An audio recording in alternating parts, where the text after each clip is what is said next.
오늘 우리에게 주시는 생명의 말씀은 마태복음 27장 15절에서 26절 말씀입니다. 옆에 분과 한번 인사하시겠습니다. 주님의 이름으로 사랑하며 축복합니다.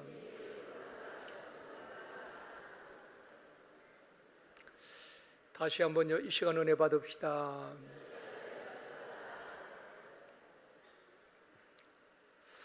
오늘은 종료주일입니다. 예수님께서 공생의 사역을 마치시고 마지막 한 주간 예루살렘에 올라가셔서 고난당하시고 십자가에 돌아가셨습니다.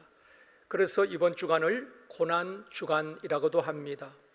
영화나 드라마를 보면은 주인공이 있고 주인공을 힘들게 하는 악역을 맡은 사람들도 있습니다.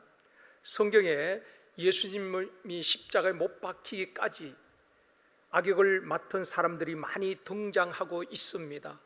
예수님을 판 가룟 유다를 비롯해서 예수님을 시기하고 또 십자가에 못 박도록 선동했던 대제사장과 서기관들, 또 본디오 빌라도, 예수님을 십자가에 못 박으라고 외쳤던 유대인들, 또 로마 군병들, 이 모든 사람들은 어쩌면 악역을 맡은 사람들입니다.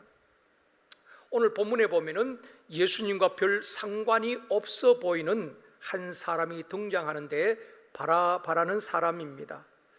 오늘 성찬식을 앞두고 예수님 때문에 살아난 사람이라는 제목으로 말씀을 드리려고 합니다. 예수님께서 빌라도에게 신문을 받고 있을 때에 십자가 처형을 기다리는 또 한 죄수가 있었는데 오늘 성경에 나오는 바라바라는 사람입니다. 15절 말씀 우리 같이 읽겠습니다. 명절이 되면 총독이 무리의 청원대로 죄수한 사람을 놓아주는 전례가 있더니 유월절 명절이 되어지면은 총독의 권한으로 죄수 가운데 한 사람을 놓아주는 전례가 있었습니다. 우리도 그렇잖아요. 광복절이라든지 성탄절에 대통령 권한으로 특별 사면하는 경우가 있듯이 절기에 명절에는 총독의 권한으로 죄수 가운데 한 명을 놓아주는 그런 전례가 있었습니다. 빌라도가 군중들에게 이렇게 묻고 있습니다. 17절 말씀 같이 읽습니다. 그들이 모였을 때에 빌라도가 물어 이르되 너희는 내가 누구를 너에게 놓아주기를 원하느냐, 바라바냐, 그리스도냐 하니, 그리스도라 하는 예수냐 하니. 빌라도가 얼마든지 자기 권한으로 예수님을 풀어줄 수가 있었습니다. 그런데 이 빌라도는 그 군중들 앞에서 이렇게 묻고 있습니다. 내가 누구를 너에게 놓아주기를 원하느냐, 바라바냐 아니면 그리스도라는 예수냐.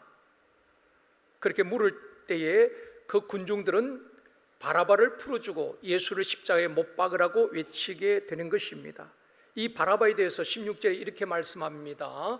그때에 바라바라는 유명한 죄수가 있는데, 여러분 죄수가 뭐 유명할 게 있겠습니까? 그런데 성경에 보면 유명한 죄수라고 그렇게 밝히고 있습니다. 바라바가 어떤 죄를 지었기에 십자가의 처형을 당할 만한 그런 죄수였는가? 성경에 보면 몇 가지 정보를 우리에게 제공해 주고 있습니다. 마가복음 15장 7절에 말씀합니다. 같이 읽습니다. 밀란을 꾸미고 그 밀란 중에 살인하고 체포된 자 중에 바라바라는 자가 있는지라. 이 바라바는 밀란을 꾸미고 또 사람을 살해한 자라고 그렇게 말하고 있습니다. 누가복음 23장 19절에도 말씀합니다. 이 바라바는 성중에서 일어난 밀란과 살인으로 말미암아 옥에 갇힌 자니라. 요한복음에서는 바라바를 강도라고 표현을 하고 있습니다. 단순히 돈을 빼앗으려고 남을 죽인 그런 강도가 아니라 밀란을 일으키고 사람을 죽인 강도라는 것입니다. 성경학자들은 바라바에 대해서 좀 더 자세히 이렇게 설명을 하고 있습니다. 바라바는 그냥 강도가 아니라 세롯 당원이었다고 말하고 있습니다. 이 세롯 당원, 성경에서는 열심 당원으로 표현을 하고 있습니다. 당시에 로마 식민지에 저항하여서 독립운동을 하던 애국 정당에 속한 사람들을 열심 당원이라고 그렇게 말하기도 했습니다. 이들은 로마에 항거하여서 폭력적으로 독립운동을 했던 사람들입니다. 그들은 늘 옷 속에 칼을 지니고 다녔다고 합니다. 왜냐하면 로마 사람뿐 아니라 로마에 협력하는 매국노 유대인들을 그들은 칼로 찔러 살해하기도 했다는 것입니다. 그런 점에서 바라바 역시 열심당원으로 누군가를 살해한 죄로 체포되어서 옥에 있다, 지금 사형 집행을 기다리는 사람이라고 이야기하고 있습니다. 당시 십자가형은 아무나 처형당하는 게 아니잖아요. 아주 흉악범이라든지 아니면 로마 정부에 반역한 사람들을 처벌하는 형벌 가운데 하나가 십자가 형벌이었거든요. 바라바는 단순한 살인 강도가 아니라 열심당원으로 유명한 독립투사였다는 것입니다. 그러기에 아마 많은 사람들도 알 수 있을 만큼 유명한 죄수였다, 그렇게 성경에 기록을 하고 있습니다. 유대인 최대 명절인 유월절에는 죄수 한 명을 놓아주는 전례가 있었습니다.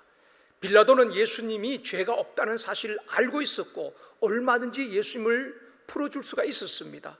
또 이 빌라도의 아내가 사람을 보내어서 빌라도에게 이렇게 권면하기도 합니다. 내가 어젯밤에 꿈을 꾸었는데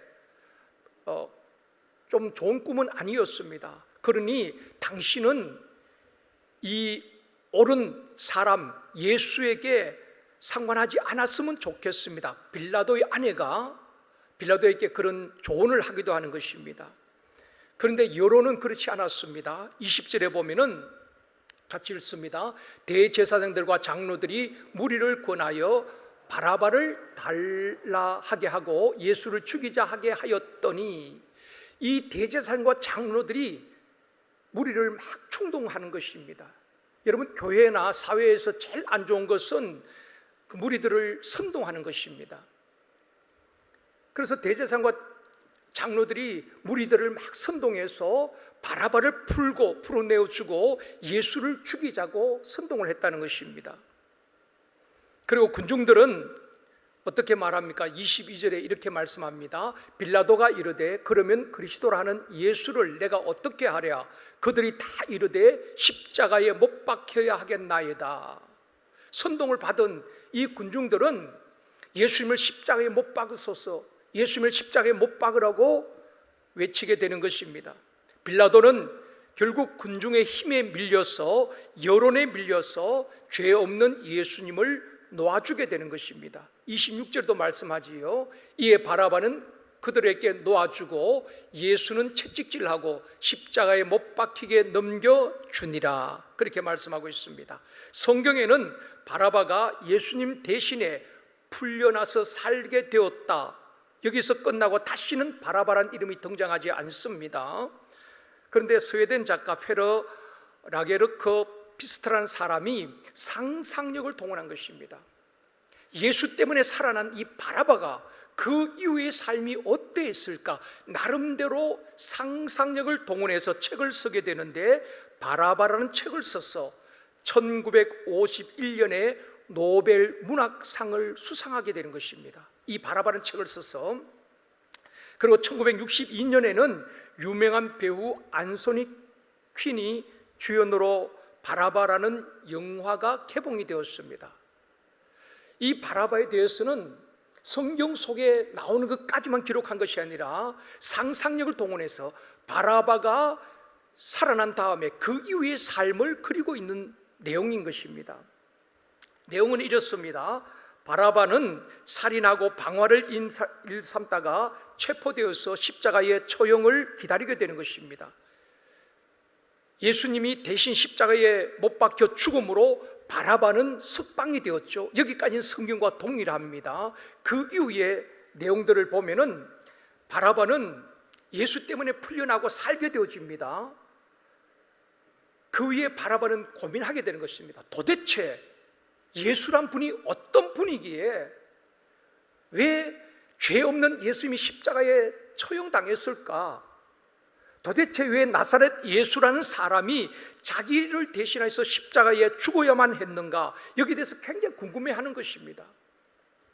그러다가 이 바라바가 전도를 받고 예수님을 영접하고 믿게 되는 것입니다. 그때에 예수님이 왜 십자가에 달려 돌아갔는지 깨닫게 되어지는 것입니다. 어떤 정치도 어떤 종교도 우리의 죄 문제를 해결할 수 없었기 때문에 우리 주님이 육신을 입고 이 땅에 오셔서 우리 죄를 담당하시고 십자가에 돌아가셨구나. 바라바 자신도 예수 때문에 결국 살아났음을 고백하면서 그는 평생 동안 남은 인생을 모든 사람들에게 예수 그리스도를 증거하는 삶을 살게 되는 것입니다. 만나는 사람들에게 그는 이렇게 증거하는 것입니다. 그분은 나 때문에 돌아가셨습니다. 예수님은 바로 나 때문에 십자가에 죽으셨습니다. 나는 예수 때문에 살았고 예수 때문에 영생을 얻었습니다.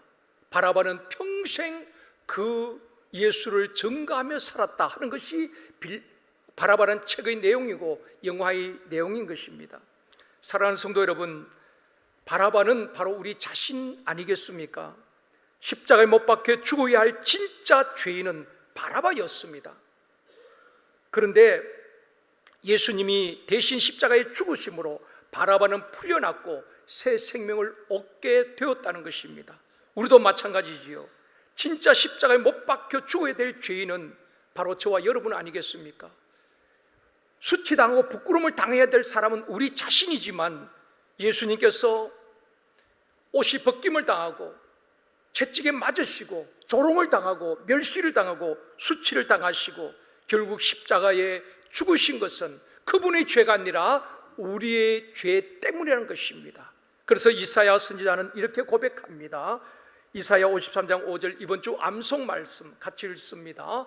그가 찔림은 우리의 허물 때문이요 그가 상함은 우리의 죄악 때문이라. 그가 징계를 받음으로 우리는 평화를 누리고 그가 채찍에 맞음으로 우리는 나음을 받았도다.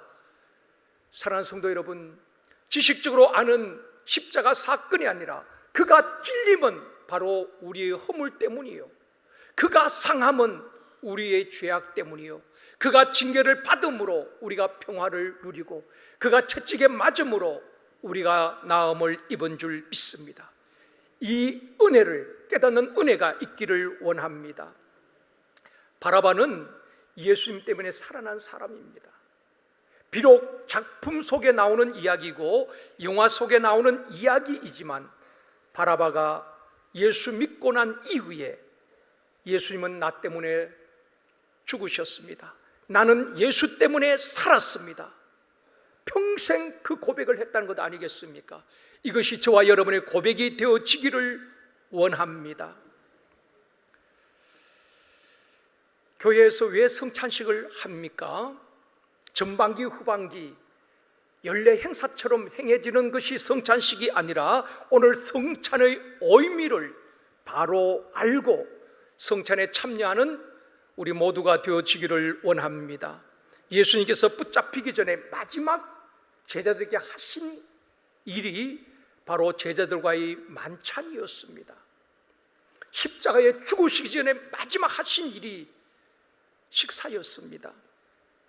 떡을 떼어 주시면서 이것은 너희를 위하는 내 몸이니 이것을 행하여 기념하라. 잔을 주시면서 이것은 많은 사람을 위하여 흘리는 나의 피 곧 언약의 피니라. 마실 때마다 나를 기념하라. 우리 기념할 것들이 많이 있잖아요. 개교 기념일, 창립 기념일, 결혼 기념일, 많은 기념일이 있지만은 그냥 기념하는 것이 아니라 우리 주님은 나를 기념하라. 나를 기념하라. 그렇게 말씀을 하셨습니다. 기념하는 것은 영어 성경에서는 remember로 이렇게 번역이 되어 있습니다. 기억하라는 것입니다. 주님이 십자가에 죽으심을 기억하라. 왜 주님이 죽으셔야 되는지 그것을 기억하라는 것입니다. 우리는 너무 바쁘게 살다 보면은 다 알고는 있어요. 예수님이 십자가에 죽으셨다는 것을 알고는 있지만은 나와는 상관없는 것으로 알고 있는 것입니다. 우리 주님은 우리에게 말씀하는 것입니다. 나를 기억하라. 십자가의 죽으심을 기억하라. 우리 신앙이 어디서부터 잘못되어집니까? 십자가의 초점이 흐려지면서부터 우리의 신앙이 흔들리게 되는 것입니다. 우리 늘 십자가를 기억하고 그 은혜를 기억하기 위해서 이 성찬식을 우리 주님이 제정하신 것입니다. 오늘날 또 많은 분들이 지식적으로 알고는 있지만 그 은혜를, 그 감동을 잃어버린 분들이 얼마나 많이 있습니까? 그래서 성찬을 통하여서 그 감동, 그 감격, 그 은혜를 회복하라는 것입니다. EBS에서 전에 이런 실험을 했습니다. 10명의 중학생들을 두 그룹으로 나누었어요.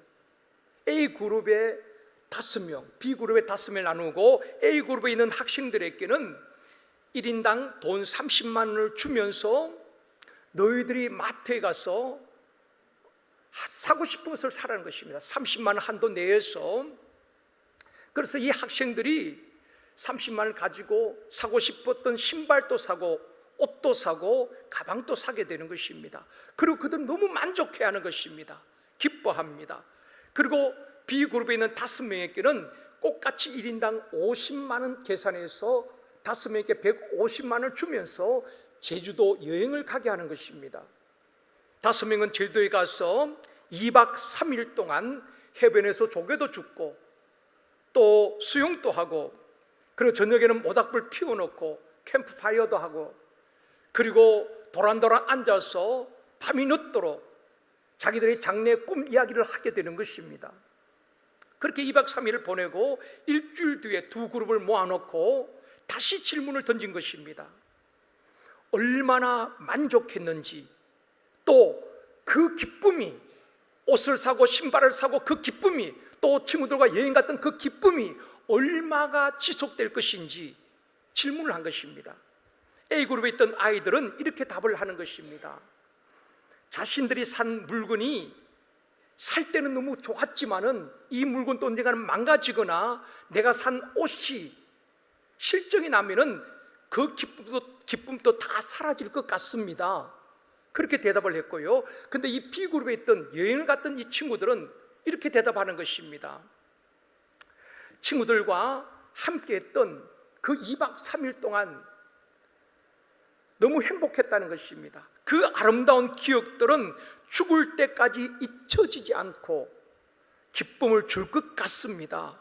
자기 사고 싶은 것을 샀던 아이들은 시간이 지나면은 옷도 헤어지고 그러면 기쁨도 사라질 것 같은데, 친구들과 함께 했던 이 친구들은 그 기쁨이 오랫동안 죽을 때까지 기억날 것 같습니다. 그런 대답을 했다는 것입니다. 무엇을 이야기하고 싶은가 하면은 옷과 신발, 또 가방, 이런 물건들은 손에 들려지고 눈에 보여지는 것입니다. 그러나 여행 갔던 친구들은 손에 들려진 것 아무것도 없습니다. 그들의 기억 속에 친구와 지냈던 아름다운 추억만 남아있는 것입니다. 우리 주님께서 제자들에게 무엇을 물려준 것이 아닙니다. 눈에 보이는 것을 준 것이 아니라 우리 주님께서 떡을 떼어 주시면서 너희를 위하여 주는 나의 몸이다, 나를 기념하라, 잔을 주시면서 많은 사람을 위해서 흘리는 피라고 말씀하시면서 이것을 행하여 나를 기억하라, 나를 기억하라. 손에 보이는 것도 없지만, 쥔 것도 없지만은 그 주님을 영원히 기억하게 되는 것입니다. 그래서 우리 주님은 제자들에게 무엇을 남긴 것이 아니라 기억을 남겨주신 것입니다. 사랑하는 성도 여러분, 우리가 안 좋은 기억들도 있겠지만 아름다운 기억들이 참 많이 있지 않습니까? 안 좋은 기억들은 잊어버리고 정말 좋은 기억들을 많이 기억할 수 있기를 원합니다. 무엇보다도 우리가 잊지 말아야 될 것은 주님의 십자가의 은혜를 잊지 말아야 하는 것입니다. 그걸 위해서 우리 주님께서 성찬을 제정해 주신 것입니다. 어떤 주님께서 물건을 선물로 남겨주었다면 그것은 언젠가는 잊어버리게 되는 것입니다. 그러나 우리는 성찬식을 할 때마다 지금까지 2000년 기독교 역사 속에서 성찬을 통해서 잊어버렸던 구원의 감격이, 잊어버렸던 십자가의 은혜가 회복되어졌다는 것입니다. 사랑하는 성도 여러분, 떡을 받고 잔을 받을 때에 우리 죄악과 허물을 담당하시고 주님이 징계를 받음으로 우리가 평화를 누리고 주님이 채찍에 맞음으로 우리가 나음을 입었고 죄사함 받았고 하나님의 자녀가 되었음을 다시 한번 성찬 참석하는 가운데에 그 은혜가 회복되어지기를 원합니다. 바쁜 삶 속에서 잊어버렸던 구원의 감격이, 십자가의 은혜가 다시 한번 우리에게 성령님께서 깨닫게 하시고 신령한 은혜가 성찬에 참여하는 우리 모두에게 있기를 주님의 이름으로 축원합니다.